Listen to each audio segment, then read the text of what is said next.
What? All right. So I suspect that video note will get a lot of use today. But what I want to talk about is floating point on the FPGA. But does anybody want to comment on final projects first? Any ideas for final projects yet? Crazy idea. All right, let's hear it. I don't know I don't know anything about like human voice, like pitches and frequencies and all that.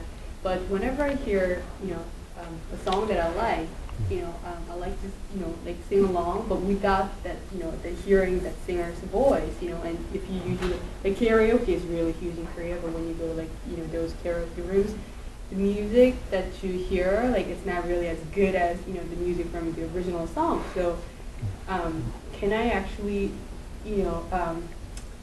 have the audio coming in, some song coming in, and then actually filter out only the voice part? Filter out the voice from a recording. Well, it turns out, yes, it turns out that there's a fairly simple trick that allows you to filter voice out of a stereo recording. Okay. And the reason it works is that usually, not always, and it doesn't always work for every recording, but quite often the lead voice is put in the center of the recording, and so it is symmetric between the two channels. It's really the same recording on both channels, and then the other the other sounds on the channels are whatever is natural. And so if you subtract the two channels, because they're phase locked, because the voice is artificially put onto the two channels, you subtract away the voice. And we found that we discovered this by accident one day. People were trying to take a stereo recording and put it into a microcontroller, and the music was coming through, but you couldn't hear the voice. And it turns out they had left off the ground lead. And so the only reference for channel 1 was channel 2, and the only reference for channel 2 was channel 1. Wait a minute. So we did a couple of tests, and it's true. If you subtract the two channels, you get rid of almost all of the voice. So it is possible to do that. In fact, it's embarrassingly easy. Pardon me? So you invert and add. Does it change the audio track? It tends to get rid of a lot of the bass, because the bass tends to be in phase. So you tend to lose the bass. On the other hand, you could put that back in with filtering. I think that it is the basis for a final project, but you'd have to add some other features to it, like some video playback or something of that sort. But yeah, I think it's certainly doable, at least for some songs. Now, I suspect that older stereo works better than newer stereo, because older stereo tends to be fake. It's fake together. And if it's truly surround sound recorded where all the phases are correct, it won't work. But try it. It's a really simple thing to try in MATLAB even. Just take the two channels and subtract them and watch what happens. Anything else? Any other ideas?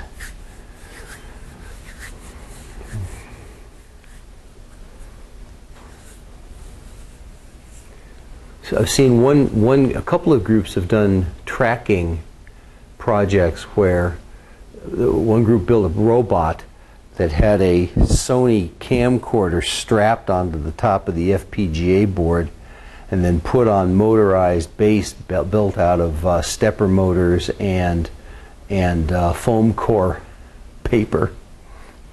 And the thing tracked a lacrosse ball. You could roll a lacrosse ball across the floor and it would roll after it. It would track it around the room.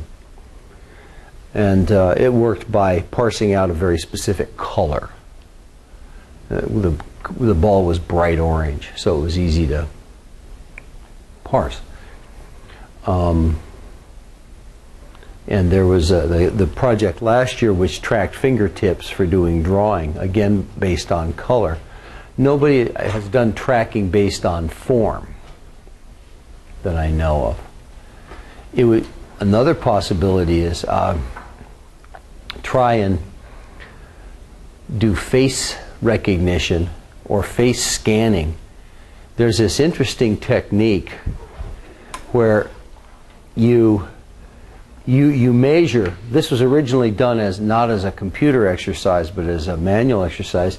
You measure a bunch of reference points on people's face, the corners of the eyes, the ends of the eyebrows, 3 or 4 points around the eyes, a couple of points on the nostrils, a few points on the mouth. And you number them in a certain order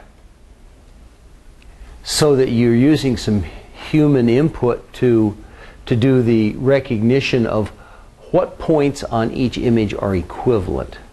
The middle of my eyebrow is the same as the middle of your eyebrow. It doesn't happen to be the same place on our faces, or the same curvature, but middle is middle. Then you can take two faces, each one of which has the same numbered points, and you can interpolate between them by moving the points in space. And so you can smoothly morph Hillary Clinton into Perry. You know, you can do all these weird morphing things. And because humans have abstracted it, it's very cartoon-like, but it works. You could, and this has been done. This has been done for large groups of people. You take a whole bunch of faces, 30, 50 faces. You do all this. You average them together, and you get the average face, right? So now you have the average face. Now you take your face, and instead of interpolating between them, you extrapolate in the other direction, and you get a caricature. And it's pretty convincing. You know, for automatic caricature, it's not bad. You you just distort the features a few percent or 20%, and you get a caricature, because whatever is dominant on their face becomes more dominant, right? So wouldn't it be interesting to try and have a scheme that would look at your face and automatically abstract the points and cartoonify you into a line drawing that way? I don't have a good feel for how hard this is. Faces, if you rested your face in a standard position on a rest so that you were always about the same size and the same orientation, then it's pretty easy for a camera to pick out your eyes and the center of your eyes, your pupils. It's pretty easy to pick up the corners of the mouth. Some of the other features I'm not so sure about, like nose. But maybe with a little bit of infrared help, shining down or shining up, you could extract those points and do some sort of automatic cartoon-like line extraction. I've seen people putting a face of a guy and a face of a woman and then put them together to see what kind of like children they would have. Right. There's this idea of morphing faces is not new, and you can do it. You can do it with continuous images. If you normalize a couple of measurements, if you normalize the distance between the eyes, and you normalize the distance from the middle of the eyes to the top of the mouth, then that works pretty well. If you don't normalize at least the distance between the eyes, then the faces don't average well because they're just two different sizes. So you get big blurry eyes and a big blurry mouth. But if you normalize for the distance between the eyes, almost everybody's head has the same shape. And so you just magnify. In fact, almost everybody's head has the same absolute size.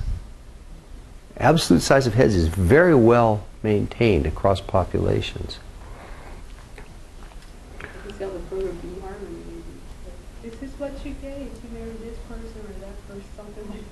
Yeah, so maybe that would be doable. Maybe you take two people, you put them in a standard location, you take an image of them, and then normalize the size of the image by a couple of measurements or one measurement, and then have a control for interpolating between them. That could be amusing, without doing the line extraction, just doing image averaging.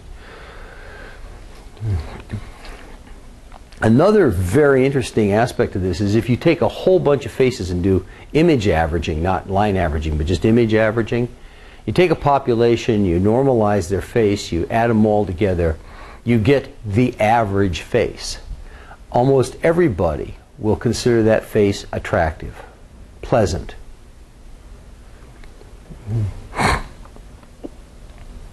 What does that mean? But does the average face look like a guy or a woman, or like? Oh, if you make it a population average, then you get kind of an androgynous look, indeterminate look, which is still pleasant. If you do males only and females only, then you get faces that are clearly male and female by most people's judgment, but they're both pleasant. It's a different matter. How do you judge male versus female face? That's very interesting. Humans are very good at it for obvious biological reasons, I suppose. But how do you do it? Because the face shape is not that much different. They're very subtle differences. You notice in cartoons, a lot of the only difference is really the long eyelashes. Long eyelashes or the hair, right? Yeah. Right. That's. But if you shave head or mask out the hair, so all you see is the forehead down, it certainly is much harder. And but people are still pretty good at it. Anyways, lots of interesting things to do with faces. Pardon me? Hair is very important. Shape of hair is very important on head, and it. I don't know, I've seen a whole bunch of people without hair. I could tell, like female, male, right? Right. Right. It's still, and part of it's the shape of the jaw line, and set of eyebrows. There's all kinds of features. Males tend to have heavier eyebrow ridges around their eyes, presumably so that when you get smacked in the face when you're fighting, you don't break your skull quite so easily. And women typically don't have as heavy eyebrow ridges, although there is overlap. And that changes the way your eyebrows sit on your face, because it's right under your eyebrows usually. There's a big bone ridge around here, most males.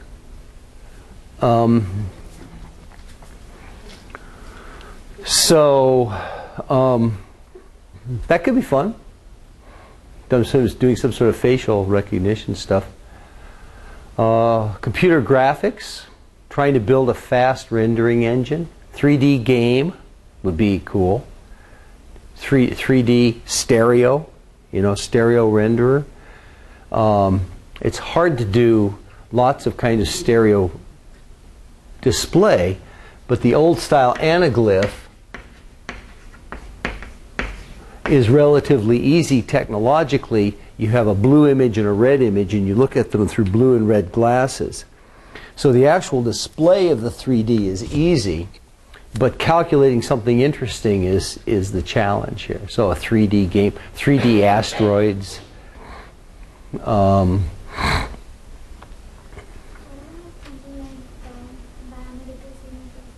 Biomedical signal processing.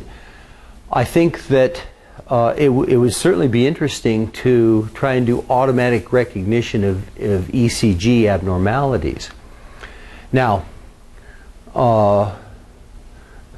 there's a significant problem with recording from students with ECG units. Partly, we don't have the technology here to build properly isolated ECG units. Also, so there's a potential shock hazard. Also, it is just really inconvenient to stick electrodes on people's chest in the lab, right? It's just, you can't, we're not set up to do that. And, but there are huge databases physiobank, for instance, of ECG signals pre-recorded with the abnormalities noted. And if you could automatically detect those on the signals recorded in physiobank, that would be pretty cool. That is a classic heavy-duty signal processing application where you want to do extraction of the waveform. You want to do pattern matching. You want to be able to take a signal that's, you know, it's just all over the place. The gain changes and the DC changes, and extract beat, beat, beat, beat out of it. I'd go for that. That's compute intensive enough, and there's enough variance on it that it would be interesting to do on the FPGA.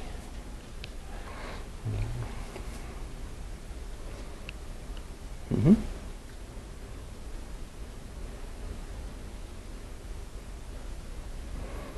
Speech recognition. There's another hard one. You're laughing. Why are you laughing, Darvin? Last year we tried to do that.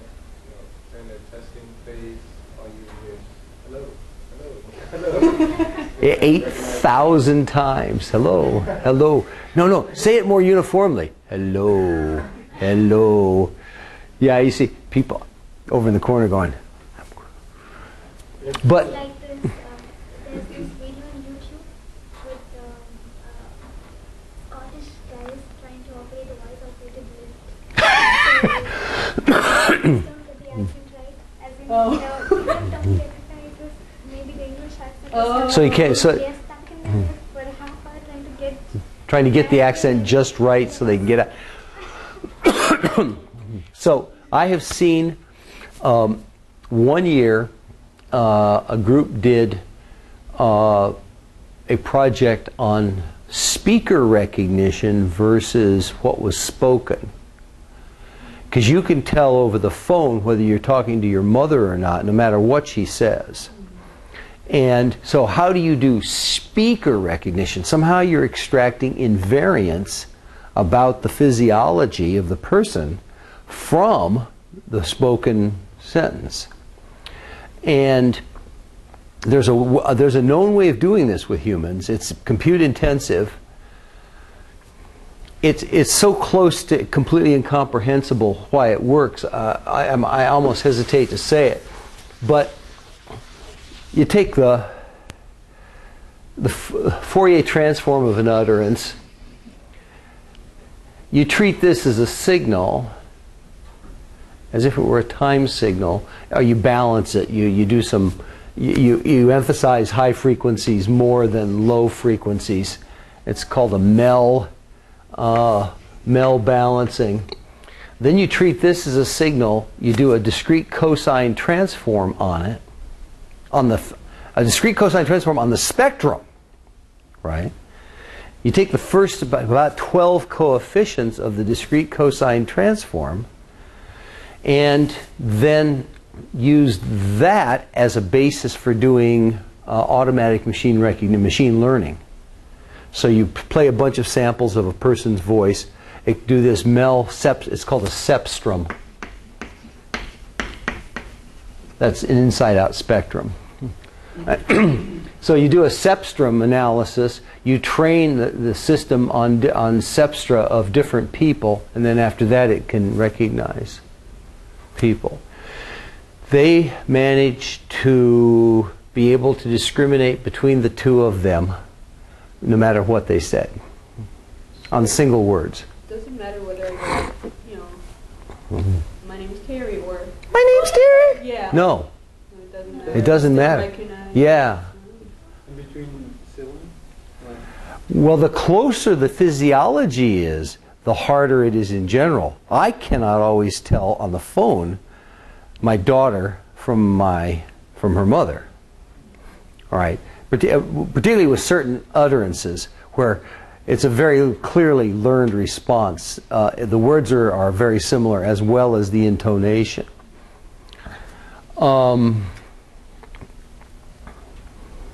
And over the phone you lose bandwidth, and so you lose discrimination of fine details at high frequencies. But so there's speaker identification.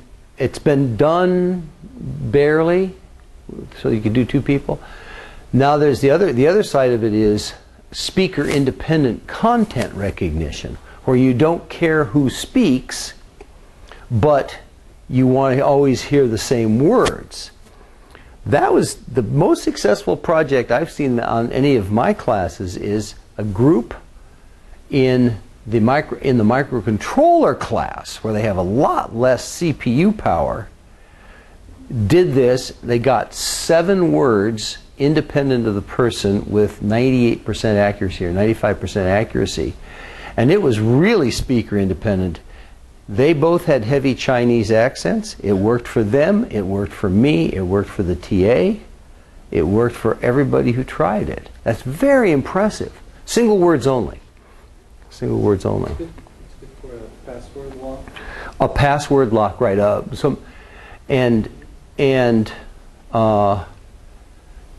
It turned out that they did a whole bunch of mathematical analysis in MATLAB before they even sat down with the microcontroller. So they were doing all kinds of statistical extraction of from the waveform. So it's doable even on a microcontroller. So which means it is doable in some sense on these devices, but there's a huge problem in parsing. As soon as you go to multiple words, you have a problem, because people don't stop between words. Right? They just keep talking like this. Where do the words end? You know, parsing is a huge problem. I was just going to ask, in that implementation, were they just trying to identify which of the 7 words it sounded the most like, or was it just sort of raw trying to figure out what it was? No, there were a series of words you could read from. Okay. Right. Last semester, one group did a vowel recognizer, which is even simpler, and so you had a vowel lock. So you had to do 5 vowels in a row. U, ah. That was the code, right? And that worked rather well. And the reason it works well is that vowels are almost pure harmonic sequence, and so they're very well defined by the transform. Because they were using a microcontroller and they wanted to go fast, they were not using a Fourier transform, which requires complex multiplies, but rather they were using a fast Walsh transform, sometimes called a fast Hadamard transform, which has as its basis functions square waves, not sine waves. Because the basis functions are square waves, you are always multiplying by +1 or -1, and never by an imaginary number, and never by a fraction. That means that all the multiplies are replaced by adds and subtracts. So it's perfect for a microcontroller, a low arithmetic capability microcontroller. It's not so appropriate for a big FPGA, where if you need to do an FFT, you just do the FFT. Although organizing a transform with real arithmetic is surely easier than doing the complex arithmetic. Another example of a transform with real arithmetic is the discrete cosine transform, which is the basis of MPEG and JPEG, and a bunch of other light compression methods. It is nice in that obviously it breaks things down as cosines rather than sines and cosines. So it's all real arithmetic. The disadvantage is that it is not phase invariant. Whereas the FFT is phase invariant, there's a separation between the power spectrum and the phase spectrum. But discrete cosine transform does not have that characteristic. I got a crazy idea from Parsons Joe. Maybe, I don't know if this is even possible, because I took some linguistics courses and it's really complicated. Like, we say one English word, with a certain accent. Like, it all has to be like native speakers' accent probably. But the way Americans talk is different from the way like New Zealanders talk. So if I say something with an American accent, it would spit back my same voice, but with a different accent. Oh my God! So what you want to do is something in between. You want to do country of origin extraction. So I would say water, and then would say water, or something like that. Yeah, well, that would be. I'll bet there's been some research done on it. I don't know of it, but I'll bet you could look that up. I suspect that there might be some evidence on how to make that work. But I don't know. That's an interesting question. That's a crazy idea. You're right. That's a crazy idea. Because the only reason why the accents are different, if we only look at the native speakers of English, is because vowels are different. Consonants are all the same, only the vowels are different. Typically, vowels are different, right? And vowels get stretched or shrunk or shifted in frequency up and down. But interesting, very interesting. Question is, if you looked at the power spectrum of speech, could you recognize vowels and consonants? And the answer is, yes, you can. In fact, in the 60s, when real-time Fourier transformers became available, these were, by the way, analog filter banks, all right, that produced wavy. So if you look at the power spectrum versus time, so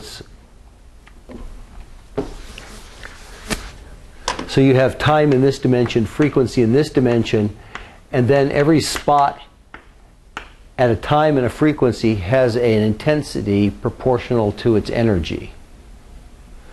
All right, so a frequency going down would look like this. All right. Clearly, you can't. This is mathematically suspect because you have to take a transform over some time, and so there's a time uncertainty, and the time uncertainty and the frequency uncertainty are the product of those is a constant. There's an uncertainty principle there. So you can't necessarily do this exactly, although there's an interesting technique that would be fun to implement on the FPGA called reassigned spectrum, which attempts to put all of the energy where it belongs in time and in frequency. But if you plot speech like this, human speech, you can learn to read the spectrogram and understand what the person is saying just by watching the spectrogram. All of the information necessary to understand speech is in the power spectrum. There is no information in the phase spectrum. And so, a few dozen people in the 60s learned to read spectra. It was thought maybe it was a model for hearing impaired way to understand speech. It turns out it's probably not robust enough. It was of theoretical interest because nobody knew for sure whether you could do this initially. But you can. Now, just doing a plot like this, doing a real-time spectral analysis, high-resolution spectral analysis on the FPGA would be interesting. Where you speak into a microphone and you see a scrolling display of the last 2 or 3 seconds of the power spectrum coming across the screen. It takes a fair amount of computing power. It's not a huge amount of computing power. You can do it on a PC, for instance. But as soon as you then try and put something on top of that, like to do reassignment or to do recognition, then you've got yourself a compute-intensive project. Trying to do vowel extraction from there would be pretty compute-intensive.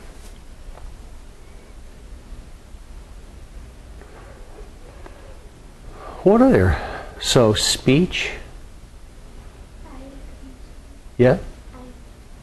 Eye tracking would be interesting. So let's say that you.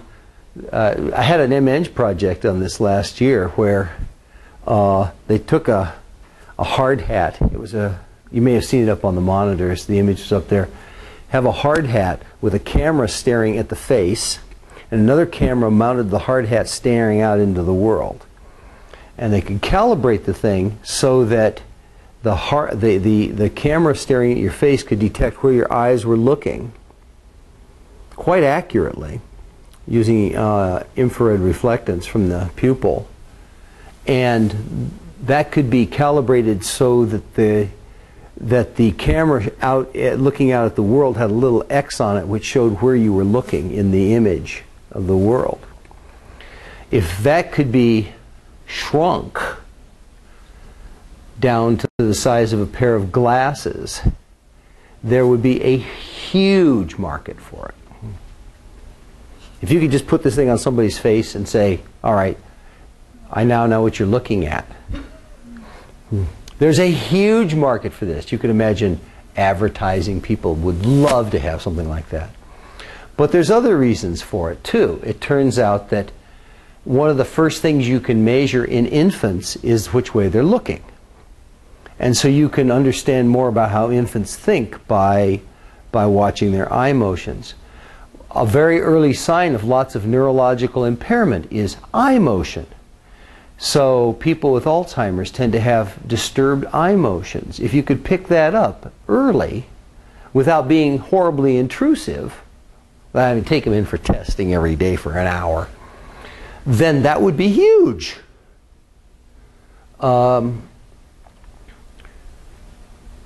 It's a pretty heavy compute problem, and it would be interesting to try and do. We have lots of video cameras. You could hook a video camera up to the FPGA, have it stare at the person's face, and try and extract the direction that they're looking. That would be interesting. That would be very interesting.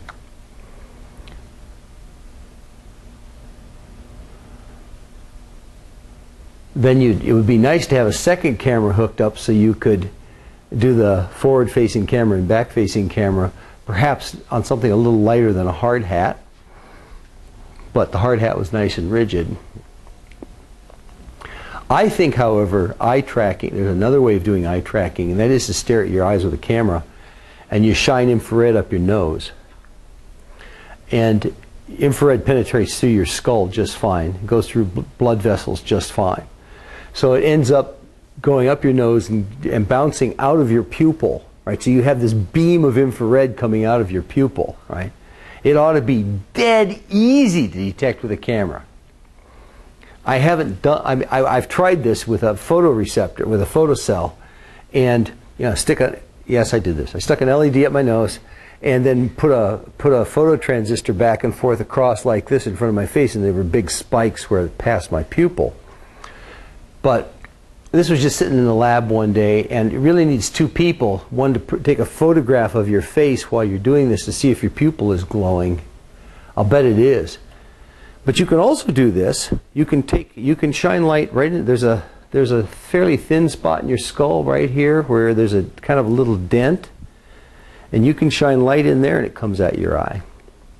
If you put that in the frame of a pair of glasses, which Darbin is hopefully going to do this semester in all his spare time, when I'm not burdening him with this class, then it might be possible to do an eye tracker that way. If you're interested in that as a MEng project, talk to Darbin. I'm sure there's plenty to do on it. What else? What other crazy ideas do you have?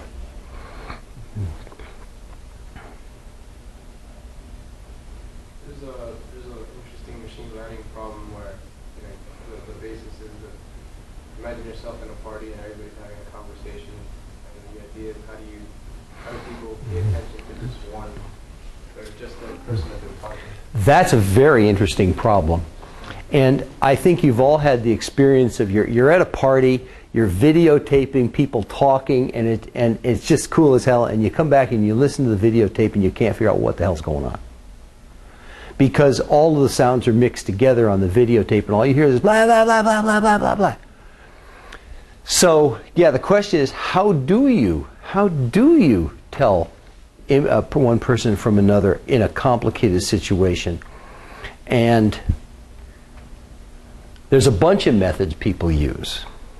First of all, They do time of arrival of an analysis, and from the time of arrival analysis on the two ears, they detect the direction of a source. You know the direction of a source, and you can pay attention to something coming from that direction and ignore something coming from that direction.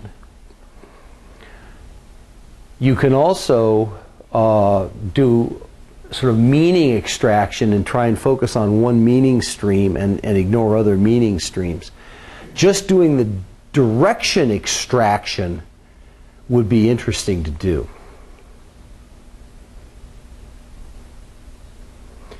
If you could make a set of hearing aids that were directional, so that, you know, I mean, one problem with having hearing aids is you tend to lose this ability to separate out multiple signals, because the way you learn, the way you know where a sound is coming from, is by the shape of your head, the shape of your shoulders, the shape of your hair, the way your ears are bent, and you've learned all of these through your whole life.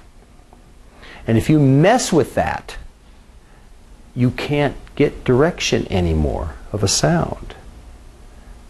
All right? If you bend an ear closed, or even bend it out a little bit, you really have trouble figuring out where sounds are coming from. You have to relearn it.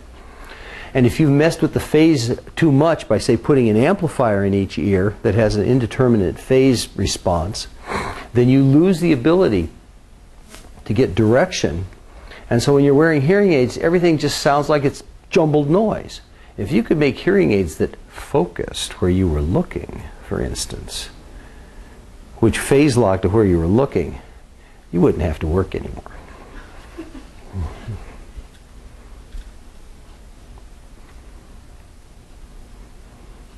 I wonder if there's an iPhone app for that. And if not, why not? You need at least 2 microphones, because you have to get phase relationships between the sounds coming from different places. And you're probably going to have to do a lot of interesting analysis. I think that's a cool problem. Do you know if it's been solved?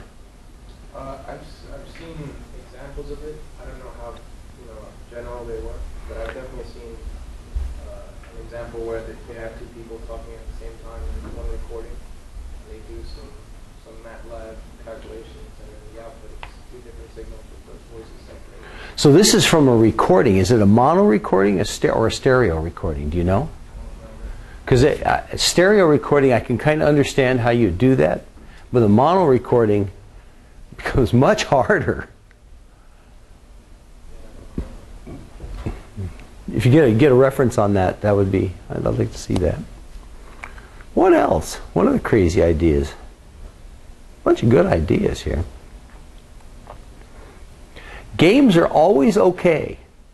One really good project from, I guess the first or second semester I taught, I did the course, was a couple of guys took a video game they found. It has something to do with skewering meatballs on sticks for barbecuing. You have to put meatballs and vegetables in some order, right? Yeah. Kind of, but weirder, right?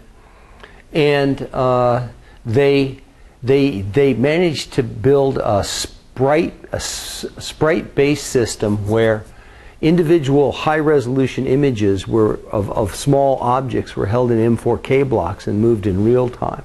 And the display memory was in static RAM, and the SD RAM was used. I can't even remember what it was used for now. They used every single bit they had on the board for various kinds of memory. Oh yes, then they had mouse control of the game. It looked like a professional game. There were no glitches, there were no hesitations, there were no flickering. It was smooth as could be. That's very cool. Making a good, smooth game is definitely a viable final project.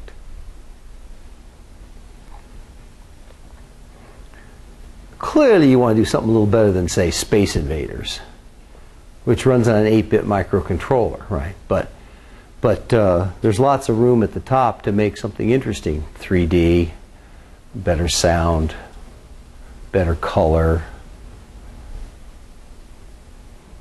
I have like a crazy idea, but it doesn't seem very realistic. I mean, it's might be simple to implement, but it's a very common problem. When there's I mean, a mother has a baby and the baby is very small. It can only go as far as crawling and just holding and walking. And she's alone, so she's just left the baby somewhere and she's walking. She doesn't really know if the baby can come to any harm. So probably something that can detect edges and maybe sound an alarm. So you want sort of a babysitter that can detect when whether it's close to danger, or where the danger is not well defined. I think this is a hard problem, and the reason it's a hard problem is that there are so many environmental things that are potentially dangerous, and that Maybe it can narrow down to just like sharp edges. or sharp edges, or heavy things that could fall on your head, or falling on the dog. Dog wakes up, jumps up, crash, kid falls over, right? There's such a bewildering variety of stuff. I'm not even sure humans are good at that. But I think there's a growth market in keeping old people from hurting themselves. I'm not sure about babies. Most people are fairly attentive to babies. On the other hand, there's an awful lot of people that are, baby boomers that are going to need help in another 15 years or so when they're about 80. And there aren't going to be enough people around, since the birth rate, at least in the U.S., is just barely at replacement, and lots of places in Europe is way below replacement.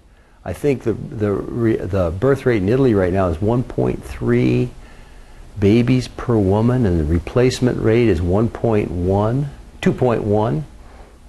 So I think Russia's in the same situation. The place is going to be depopulated.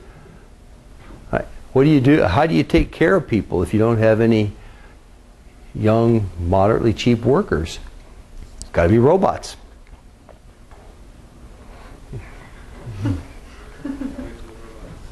Got to be robots, right?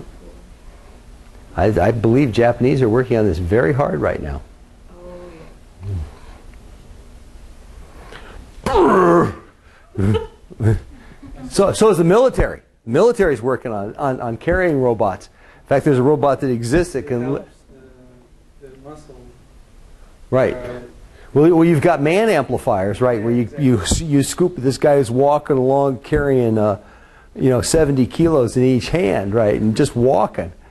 But they're talking now about trying to build robot medics that can go out on the battlefield and scoop up people who are damaged or injured and carry them back. And that's a load. Full. So you're talking 110 kilos, and under vile conditions.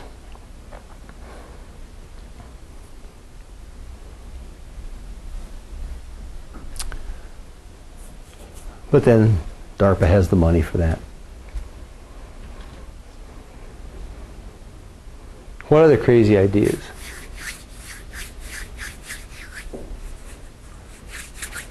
All right, well, let's stop and go back to the lab.